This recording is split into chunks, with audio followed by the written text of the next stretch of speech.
C'est bientôt la fin pour les voleurs d'iPhone et c'est vrai en plus. Bon, là tu dois te poser plein de questions, mais t'es qui toi? Tu sors d'où? Déjà bonjour, comment tu vas? Tu es qui? Alors aujourd'hui on va parler de la nouvelle fonctionnalité qui va arriver avec iOS 17.3 et qui va s'appeler Stolen Device Protection et qui veut dire, je te laisse deviner. Laissez-moi tranquille, laissez-moi. Protection contre les téléphones volés et qui va arriver avec pas mal de fonctionnalités qui pourraient aider à ne plus perdre ses iPhones. Alors tout d'abord, je viens de me rendre compte que c'est là qu'il faut regarder alors que je regardais là-bas.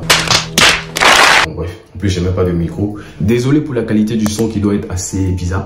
Je vais m'acheter bientôt un micro cravate qui va remplacer tout ça. Donc tout d'abord, un iPhone qui a été volé ne pourra plus être reconfiguré avec un nouveau compte, par exemple, en le réinitialisant. Du coup, ce qui va rendre la tâche beaucoup plus difficile aux voleurs, parce que habituellement, ce qu'ils faisaient, c'est qu'ils volaient des iPhones et ils s'arrangeaient à le réinitialiser pour pouvoir ajouter un nouveau compte et comme ça, il était prêt à être revendu. Ça sera beaucoup plus difficile. Ensuite, cette mise à jour va également rendre obligatoire l'utilisation de Face ID, Touch ID pour tout ce qui est manipulation ou pour effectuer des changements en ce qui concerne les paramètres de sécurité de l'iPhone, comme le changement de mot de passe, l'accès au gestionnaire de mots de passe, la réinitialisation de l'iPhone et aussi la désactivation de localiser mon iPhone qui lui existe en ce moment sur l'iPhone bien avant la prochaine mise à jour. Oh, et là vous voyez que ça, vous êtes comment, vous voyez que là ça va commencer à chauffer bientôt entre Apple et les voleurs d'iPhone. Mais vous voyez un peu l'ampleur des choses qui vont arriver quand on sait déjà comment c'est difficile de retirer un compte iCloud sur un iPhone. Ça annonce déjà la couleur de la difficulté de retrait des nouvelles fonctionnalités qui vont arriver sur un iPhone volé. Il y aura aussi un mode perdu, un peu similaire à ce qui se fait actuellement, c'est-à-dire qui va permettre de verrouiller son iPhone à distance dans un souci de protection de ses données personnelles. Bon, là on va pas trop s'exclamer parce que c'est la base des bases, hein. C'est le minimum des choses à avoir sur un smartphone qui se fait voler, avoir la possibilité de le verrouiller à distance. Bon, ça se fait un peu déjà en ce moment, donc ça va peut-être être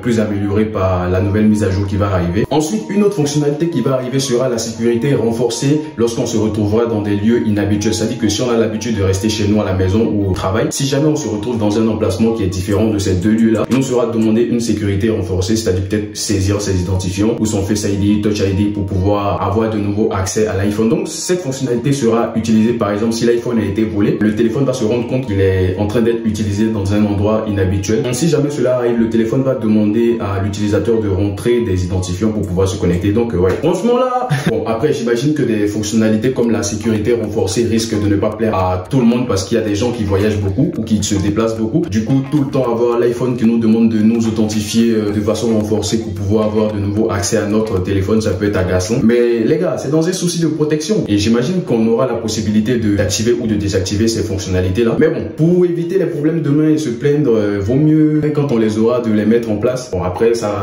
vous demandera peut-être une seule fois de vous authentifier lorsque vous serez dans un nouvel endroit, dans un nouveau lieu et ensuite bon vous pourrez commencer à l'utiliser naturellement lorsque vous vous rendrez de nouveau dans ce nouvel endroit. Du coup voilà, c'est un peu tout pour ces nouvelles fonctionnalités qui vont arriver avec iOS 17.3. Dites-moi ce que vous en pensez. Est-ce que vous pensez que c'est une bonne idée ou est-ce que vous pensez que Apple aurait dû faire ça depuis bien longtemps au lieu d'attendre que maintenant avant de le faire? Une chose est sûre, c'est que la guerre entre les voleurs d'iPhone et Apple n'est pas prête de s'arrêter parce que qui dit nouveau système de sécurité dit nouveau moyen de contourner ces systèmes de sécurité là. C'est pas évident. Donc en tout cas, dites-moi ce que vous en pensez dans les commentaires et ce sera tout pour moi. On se retrouve dans une prochaine vidéo. N'hésitez pas à vous abonner, à liker, à partager. D'ici là, restez branchés.